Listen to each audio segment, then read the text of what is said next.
जयकारा बोलो माता रानी का। जगत माई महामाई माँ भद्रकाली की जय बोलो। माता रानी के सांचे दरबार की जय बोलो। मेष राशि वालों, स्वागत है आप सभी का मेष मंथन भिंड यूट्यूब चैनल में। बंधुओं, अगले 10 दिनों में यह एक चीज भूल कर भी किसी को मत दे देना, वरना शनिदेव का भयंकर प्रकोप आपके ऊपर टूट पड़ेगा और फिर आपके जीवन में आने वाला शुभ समय भी बर्बाद हो जाएगा और आप शनिदेव के क्रोध के सीधे पात्र बन जाएंगे। आपके जीवन में भयंकर नकारात्मक घटनाएं होनी शुरू हो जाएंगी, अनिष्ट घटनाएं होंगी जिन्हें आप सह भी नहीं पाएंगे। जी हाँ बंधुओं, यह कार्यक्रम आपके लिए असल में एक बहुत बड़ी चेतावनी है और यदि आपने इस कार्यक्रम को अंत तक देखा तो आप आने वाली कई भयंकर विनाशकारी घटनाओं को टाल देंगे, साथ ही साथ कुछ ऐसी बड़ी गलतियां करने से भी बच जाएंगे जिनसे आपके जीवन में बहुत बड़ा अनर्थ हो सकता है। जी हाँ बंधुओं, तो यह कार्यक्रम आपके लिए किसी रामबाण से कम नहीं है। हमने बहुत मेहनत करके माता रानी की अनुभूतियों के आधार पर साथ ही साथ आपकी राशि और कुंडली की ग्रह दशाओं का सही आकलन करने के बाद यह कार्यक्रम का निर्माण किया है। ऐसे में आपको इस कार्यक्रम को अंत तक अवश्य देखना है बंधुओं। यदि आपने अब भी हमारी बात न मानी और इस कार्यक्रम को अंत तक न देखा तो आप अपनी बर्बादी के स्वयं ही जिम्मेदार होंगे। फिर आप किसी से यह मत कहना कि हमारे जीवन में इतने कष्ट क्यों हैं, क्यों हम हमेशा परेशान रहते हैं, क्यों भगवान हमारी नहीं सुनते हैं। जी हाँ बंधुओं, क्योंकि आने वाला 10 दिन का यह जो समय है यह आपके जीवन में बहुत ही क्रांतिकारी बदलाव लेकर आने वाला है। परंतु यदि आपने भूल कर दी और यह एक चीज जो कि सीधे शनिदेव से जुड़ी हुई है, यह आपने किसी को भी यूं ही दे दी या दान कर दी या यूं ही मांगने पर उपयोग के लिए दे दी, तो आप शनिदेव के क्रोध के पात्र बन जाएंगे। वैसे भी बड़े लंबे समय के बाद आपके जीवन में शुभ घड़ियां, शुभ मुहूर्त और शुभ योग बने हैं। अब कहीं आप ऐसी भूल ना कर बैठना कि ये सारी शुभ घड़ियां एक बार में ही समाप्त हो जाएं। याद रखना कि शनिदेव वैसे तो बहुत ही दयालु है, परंतु इनकी क्रूरता की कोई सीमा नहीं है।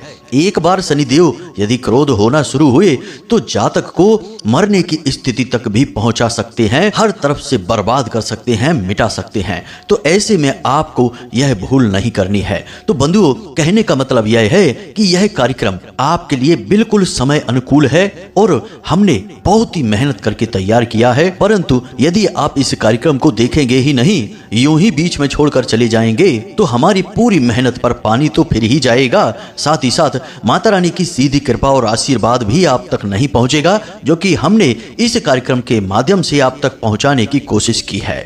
तो कुल मिलाकर हमारी मेहनत और माता रानी की कृपा आप तक पहुंचे, इसके लिए आप इस कार्यक्रम को अंत तक अवश्य देखें। जी हाँ बंधुओं, तो बिना समय गवाए चलिए माता रानी का नाम लेते हुए, शनि देव का नाम लेते हुए इस कार्यक्रम की शुरुआत करते हैं। तो कमेंट बॉक्स में पूरे भक्ति भाव के साथ लिख डालिए, जय माँ भद्रकाली कृपा करो, जय शनिदेव कृपा करो। माता भद्रकाली और भगवान शनिदेव आपके ऊपर पूरी कृपा करेंगे, हमें पूर्ण विश्वास है। इसी के साथ साथ बंधु, इस माता रानी के छोटे से तुच्छ दास का आपसे एक छोटा सा निवेदन और है कि यदि आप इस चैनल कार्यक्रम पर पहली बार आए हैं तो इस चैनल को सब्सक्राइब अवश्य करें। ऐसा करके आप सीधी माता रानी की कृपा प्राप्त कर पाएंगे, क्योंकि आप माता रानी के परिवार के सदस्य बन जाएंगे। तो चलिए इस मौके को ना गवाइए, जल्दी से चैनल को सब्सक्राइब करिए, फिर आगे बढ़ते हैं। तो बंधुओं, अब ध्यान से सुनिए। चीजों से जुड़ी हुई जानकारी से संबंधित वीडियो हम आपको पहले भी कई बार दे चुके हैं और इस बार फिर आपको इसी से संबंधित जानकारी देने जा रहे हैं।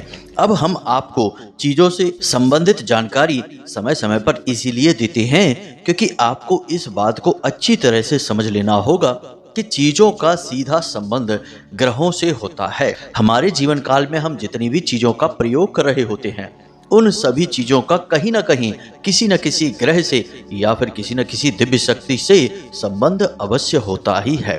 अब चाहे वे चीजें आधुनिक हों या फिर प्राचीन काल की हों, जैसे कि आज के समय के जो इलेक्ट्रॉनिक डिवाइस होते हैं, मोबाइल फोन हुए या दूसरे बिजली से चलने वाले उपकरण हुए, उनका संबंध भी ग्रहों से होता है, जैसे कि राहु से होता है, और दिव्य शक्तियों से भी होता है, जैसे कि माता भगवती से इनका सीधा नाता जोड़ा जाता है। तो अब सोचने वाली बात यह है कि जब चीजों का संबंध ग्रहों से होता है तो फिर उन ग्रहों की ऊर्जा उन चीजों में समाहित रहती है और हमारे जीवन को प्रभावित करती है। अब इसी वजह से जिस भी जातक के कुंडली में राहु की महादशा चल रही होती है और राहु उसके हानि भाव में गोचर कर रहे होते हैं, तो उस जातक के जीवन में जो इलेक्ट्रॉनिक सामान है, जैसे घड़ी है, मोबाइल फोन है या दूसरी चीजें हैं जिनका वह प्रयोग करता है, वे लगातार खराब होती रहती हैं। बार बार रिपेयरिंग कराने के बाद भी वे ठीक से नहीं चल पाती हैं। ऐसे ही हमारे एक जानने वाले मित्र हैं, उन्होंने हमसे कहा कि वे जिस भी चीज को प्रयोग करते हैं, इलेक्ट्रॉनिक चीज को, जैसे कि घड़ी है,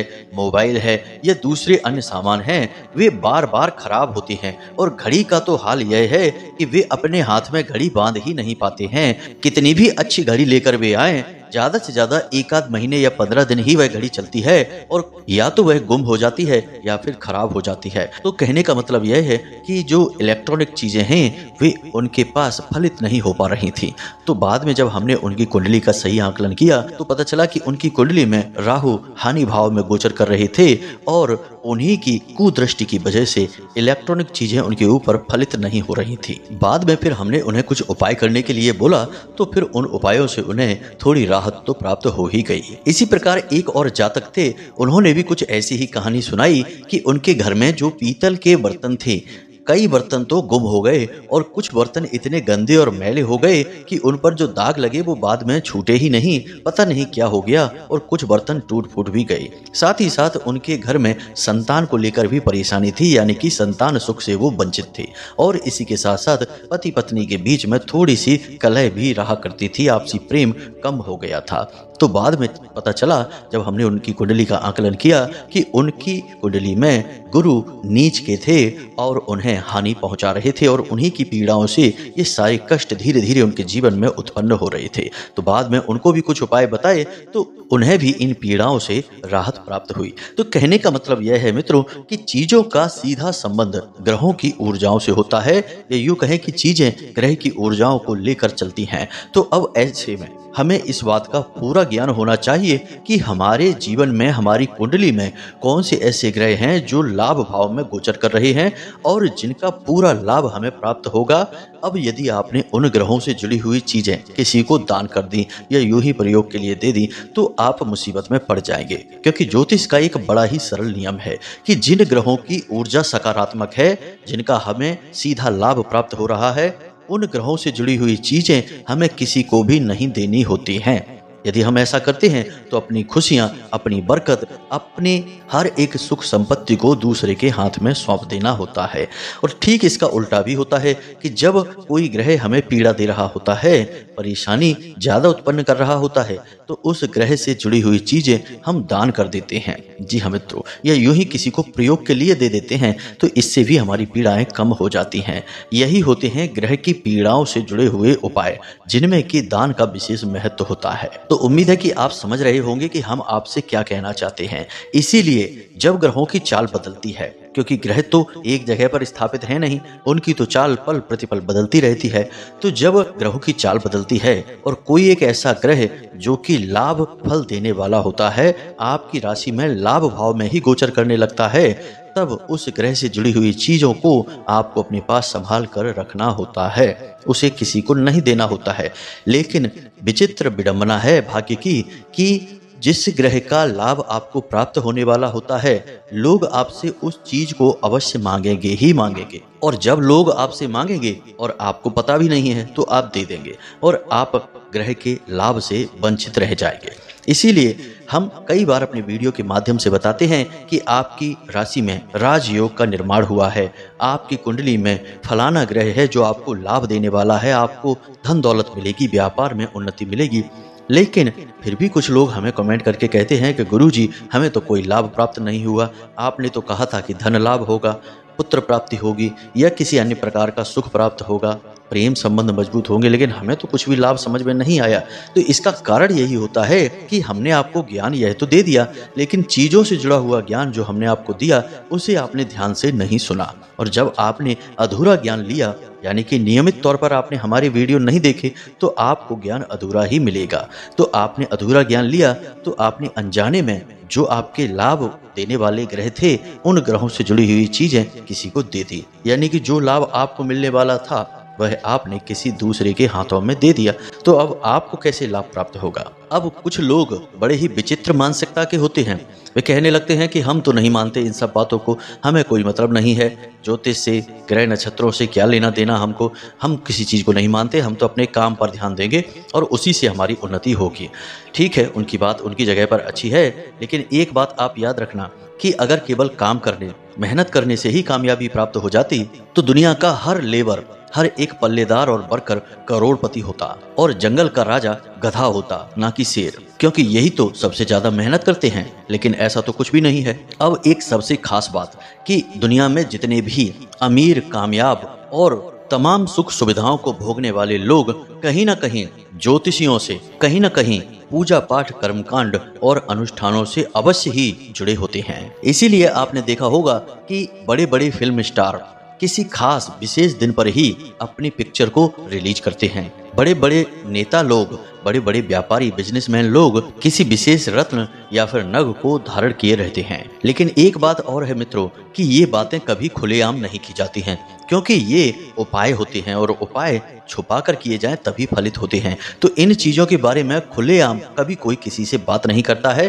बस चुपचाप लाभ उठाता रहता है और जीवन में तरक्की प्राप्त करता रहता है। तो अब आपके आसपास आप थोड़ा सा ध्यान देकर देखना कि जो इंसान कामयाब है, लाखों करोड़ों में खेल रहा है और दुनिया भर की इज्जत और मान सम्मान लेकर बैठा है, वह कहीं ना कहीं किसी न किसी प्रकार से, किसी न किसी ज्योतिष से या फिर किसी धर्मगुरु और पूजा पाठ अनुष्ठान से अवश्य ही जुड़ा हुआ है। यानी कि धर्म और ज्योतिष से 100% कहीं ना कहीं से वह जुड़ा हुआ अवश्य होगा। अब यह बात जरूर है कि वह कभी किसी को यह बताएगा नहीं, अगर आप उससे पूछेंगे भी तो वह इन बातों को टाल जाएगा, कभी भी स्वीकार नहीं करेगा, लेकिन अंदर ही अंदर वह इन सब चीजों से बहुत ही गहराई से जुड़ा रहता है। तो मूल रूप से कहने का मतलब यह है कि आप चाहे मानो या ना मानो, लेकिन इन चीजों का पूरा प्रभाव आपके जीवन पर रहता ही है। अग्नि को चाहे आप मानो या ना मानो, लेकिन यदि अग्नि में आपका हाथ चला जाता है तो वह तो जलेगा ही जलेगा। इसलिए बेहतरी इसी में होती है कि मान लेना और जो नियम बताए जाते हैं उनका सही तरह से पालन करना, ताकि बड़ी ही सरलता के साथ जीवन में कामयाबी प्राप्त हो जाए और सारी सुख सुविधाएं और जीवन का आनंद मिलना शुरू हो जाए। तो अब ध्यान से सुनिए, हम आपको बताने जा रहे हैं उस एक चीज के बारे में, तो ध्यान से सुनिए। अगले 10 दिनों में आपको इन चीजों में से कुछ भी किसी को नहीं देना है। पहले नमक का सीधा संबंध माता लक्ष्मी से होता है और यह चंद्रमा का भी सूचक है। अब आपको अगले 3 से 5 दिनों में नमक किसी को भी नहीं देना है। देने से मतलब कि कोई आपसे अड़ोस पड़ोस से भी मांगने आए तो उसे नहीं देना है। वैसे भी हमारे शास्त्रों में और ज्योतिष शास्त्र में भी नमक किसी को देने के लिए मना किया जाता है, कभी किसी को नमक नहीं देना चाहिए। साथ ही एक छोटा सा नमक को लेकर उपाय यह भी है कि आप जिस भी ऑफिस में काम करते हैं, आपका काम धंधा व्यापार जो भी है, मतलब कि आप जहां पर बैठकर अपनी रोजी रोटी कमाते हैं, उस स्थान पर एक डिब्बी नमक, यानी कि कांच की डिब्बी होनी चाहिए, धातु की नहीं, प्लास्टिक की भी नहीं, या फिर चीनी मिट्टी की डिब्बी हो, जैसे नमकदानी कहती हैं, उसमें नमक भर के आप वहां अवश्य रखें। नमक बिल्कुल साफ सुथरा सफेद होना चाहिए, कोई मसाले वाला नमक नहीं होना चाहिए। आप उस डिब्बी को वहां अवश्य रखें। उस डिब्बी को वहां रखते ही आपके कार्यस्थल पर माता लक्ष्मी की विशेष कृपा होने लगेगी, स्वयं माता का वहां वास हो जाएगा। दूसरा कि नमक को नकारात्मक ऊर्जाओं का शत्रु माना जाता है। अब आप यदि नमक की डिब्बी वहां रखेंगे तो इससे किसी भी प्रकार की नकारात्मक ऊर्जा भी आपके कार्यस्थल पर नहीं आएगी। तो आपको नमक अपने कार्यस्थल पर जरूर रखना ही चाहिए। तो यह तो हो गया नमक का। अब बात करते हैं दूसरी चीज की। दूसरी चीज है इत्र या फिर कोई परफ्यूम। जी हाँ बंधुओं, यह शुक्र का कारक होता है और आपकी कुंडली में जिस प्रकार से शुक्र की चाल हो रही है, उस हिसाब से आपको शुक्र की वजह से बहुत लाभ प्राप्त होने वाले हैं। अब शुक्र कौन है और कैसे लाभ देते हैं, जरा इसे आप ध्यान से समझिए। शुक्र हैं आपको दाम्पत्य सुख दिलाने वाले, आपकी घर गृहस्थी और प्रेम संबंधों में मधुरता को बढ़ाने वाले, आपके जीवन में भोग विलास और आनंद को बढ़ाने वाले, सबसे बड़ी बात कि समाज में मान प्रतिष्ठा और धन दौलत को बढ़ाने वाले। अब शुक्र को हमारे शास्त्रों में भोर का तारा भी कहा गया है, यानी कि शुक्र जो है बेहद चमकदार एकदम सफेद रंग का एक तारे जैसा ग्रह दिखाई देता है। आप समझ सकते हैं कि जब किसी ग्रह की तुलना किसी तारे से की जाती है तो उस ग्रह की शक्ति कितनी अधिक होगी। अब जिसके जीवन में शुक्र परेशानी देने लगते हैं, सबसे पहले उसके जीवन में पति पत्नी के बीच या फिर प्रेमी जोड़ों के बीच कलेश होना शुरू हो जाता है, अलगाव हो जाता है, टकराव हो जाता है। दूसरा कि उसके जीवन से सुख संपत्ति, धन दौलत और चैन और सुकून सब गायब हो जाता है। कहने का मतलब यह है कि शुक्र से जुड़ी सबसे शक्तिशाली चीज है इत्र या परफ्यूम, यानी खुशबूदार कोई भी चीज जिसे आप अपने शरीर पर, अपने कपड़ों पर डालते हैं, किसी को भी नहीं देना है। आजकल यह फैशन हो गया है, लोग गिफ्ट करते हैं तो परफ्यूम दे देते हैं, जो कि बहुत ही गलत है। भूल कर भी नहीं करना है आपको यह, चाहे कुछ भी हो जाए। इसी प्रकार बंधुओं, आपको सफेद रंग का कोई भी वस्त्र किसी को भी प्रयोग के लिए नहीं देना है, खास तौर से जिसे आप अपने लिए प्रयोग करते हैं। कोई भी वस्त्र वह हो सकता है, इसमें भी आपको सतर्क रहना है और ना ही आप नया खरीद कर सफेद रंग का कोई वस्त्र किसी को उपहार में देंगे। अब बात कर लेते हैं देवगुरु बृहस्पति की। तो गुरु इस समय बकरी चाल में चल रहे हैं, तो अब इसके हिसाब से देखा जाए तो अब लोग आपसे उधार ज्यादा मांगने लगेंगे। आप भी कहीं से उधार लेने की कोशिश करेंगे तो आपको आसानी से उधार मिल जाएगा, लेकिन आपका पैसा सही प्रयोग नहीं हो पाएगा। इसी के साथ साथ घर में भी थोड़ा सा खींचतान का माहौल बन जाएगा। लेकिन अब आपको गुरु से जुड़ी हुई कोई भी चीज किसी को नहीं देनी है। अब कौन सी है वे चीजें, तो ध्यान से सुनिए। पीले रंग का कोई भी आभूषण, कोई भी वस्त्र या फिर कोई भी बर्तन, जैसे पीतल का बर्तन होता है, सोने के आभूषण होते हैं या पीले रंग का कोई वस्त्र होता है, ये आपको किसी को भी नहीं देने हैं। ना ही नया खरीद कर देना है और ना ही आप अपने स्वयं के प्रयोग किए जाने वाले इनमें से कोई भी सामान को किसी को देंगे। कोई आपसे भले ही मांगे, आप उसे कुछ बहाना बनाकर टाल देना, लेकिन उसे इसमें से कोई भी चीज मत देना। क्योंकि बंधुओं ध्यान से सुनो, गुरु आपके लिए सकारात्मक हैं, आपके धन के कारक हैं, पारिवारिक सुख और शांति के कारक हैं, साथ ही साथ आपके ज्ञान, आपकी सद्बुद्धि के भी कारक हैं। अब यदि इनकी बकरी चाल में, क्योंकि बकरी चाल के समय तो ग्रह वैसे भी थोड़ा बहुत नकारात्मक प्रभाव देना शुरू कर देता है, ऐसे में यदि आप इनसे जुड़ी कोई चीज किसी को दान कर बैठेंगे तो आपके ऊपर इनके बहुत गहरे नकारात्मक प्रभाव पड़ेंगे। अब ज्योतिष शास्त्र में एक जो नियम है वह बहुत ही मशहूर है और वह इस प्रकार है कि जो भी ग्रह आपके लिए सकारात्मक होते हैं, शुभ फल देने वाले होते हैं, उन ग्रहों से जुड़ी हुई चीजें कभी किसी को दान नहीं की जाती और ना ही यूं ही किसी को दे दी जाती हैं। मंदिर में दान करना एक अलग बात होती है। तो ये तो सामान्य सी जानकारी थी जो आपको चीजों को किसी को ना देने के विषय में थी। अब बात करते हैं उस एक मूल विषय के बारे में जहां से हमने इस कार्यक्रम को प्रारंभ किया था। तो अब जरा ध्यान से सुनिए। घड़ी जो हम पहनते हैं हाथ में, यह राहु का सूचक होती है और घड़ी समय को दिखाती है। और आज के इस कलयुग के दौर में राहु को कलयुग का राजा कहा जाए तो कोई बड़ी बात नहीं होगी। जी हाँ बंधु, राहु वैसे तो एक राक्षस ग्रह है, लेकिन देवताओं के साथ अमृत पीने की वजह से यह शुद्ध हो चुका है। अब यह अपनी मूल प्रवृत्ति को साथ में लेकर चलता है और इसकी मूल प्रवृत्ति है तेजी से होने वाला परिवर्तन। अब वह परिवर्तन सकारात्मक होगा या नकारात्मक होगा, यह तो आपके व्यक्तिगत स्वभाव पर और राहु किस प्रकार आपकी कुंडली में गोचर कर रहा है इस बात पर निर्भर करेगा। तो आपको घड़ी भूल कर भी किसी को नहीं देनी है। और अगले 3 से 5 दिनों में हम आपको गारंटी के साथ कहते हैं कि ऐसी परिस्थिति बनेगी जब आप अपनी घड़ी किसी को देंगे। और कोई फर्क नहीं पड़ता कि आप अपनी घड़ी अपने बेटे को दे रहे हैं, अपने भाई को दे रहे हैं या फिर किसी भी खास से खास रिश्तेदार को दे रहे हैं। आप तो इस भाव से दे रहे हैं कि चलो उसे खुशी प्राप्त होगी, लेकिन राहु को इन सब चीजों से कोई मतलब नहीं है। आपकी घड़ी आपके लिए बनी है, आपको उसे पहनना है, वह आपके समय को दिखा रही है। और राहु के जो भी सकारात्मक परिणाम हैं आपको मिलने वाले हैं आने वाले समय में, उन परिणामों को आपके लिए निश्चित करती है। लेकिन यदि आप अपनी घड़ी किसी और को पहनने के लिए भी दे देंगे यूं ही कुछ समय के लिए, तो राहु के नकारात्मक परिणाम आपको सहने होंगे। और राहु जब नकारात्मक होता है तो बड़े से बड़े महल को भी पल भर में ध्वस्त कर सकता है, राजाओं को भी भिखारी बना सकता है और बड़ी ही तेजी से विनाश करने के लिए राहु मशहूर होता है। अब इस समय आपकी कुंडली में जो राहु की स्थिति बनी है वह केतु के ठीक सामने है और अब ऐसी स्थिति में राहु आपके ऊपर तीखी नजर बनाए हुए है।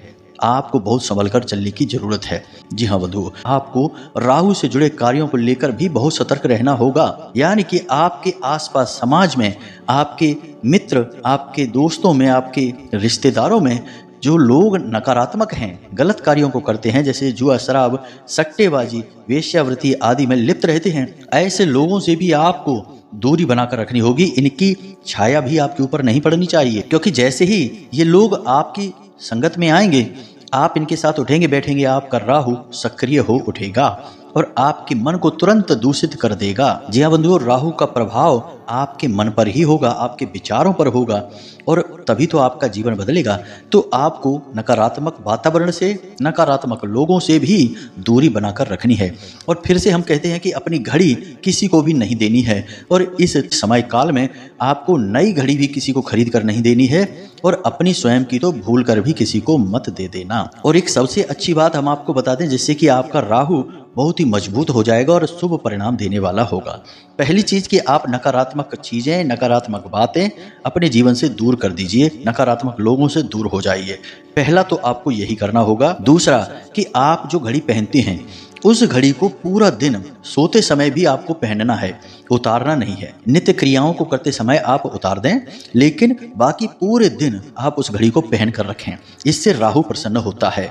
हर एक कामकाजी इंसान को घड़ी हमेशा पहननी ही चाहिए, इससे उसका राहु शुद्ध होता है, शुभ होता है। दूसरा, आपको एक उपाय यही भी करना है कि जितनी जल्दी हो सके, आज आप इस कार्यक्रम को सुन रहे हैं तो कल ही आप भोले बाबा के मंदिर में काले तिल, काले रंग के कपड़े में एक पोटली बनाकर दान करके अवश्य आएं। आपको करना यह है कि एक काले रंग का कपड़ा लेना है, उसमें थोड़े से यानी एक मुट्ठी काले तिल लेने हैं और काले धागे से लपेट कर एक पोटली बनाने ली है और उस पोटली को ले जाकर आपको भोले बाबा के मंदिर में शिवलिंग के पास रख देना है। बस इतना सा आपको करना है।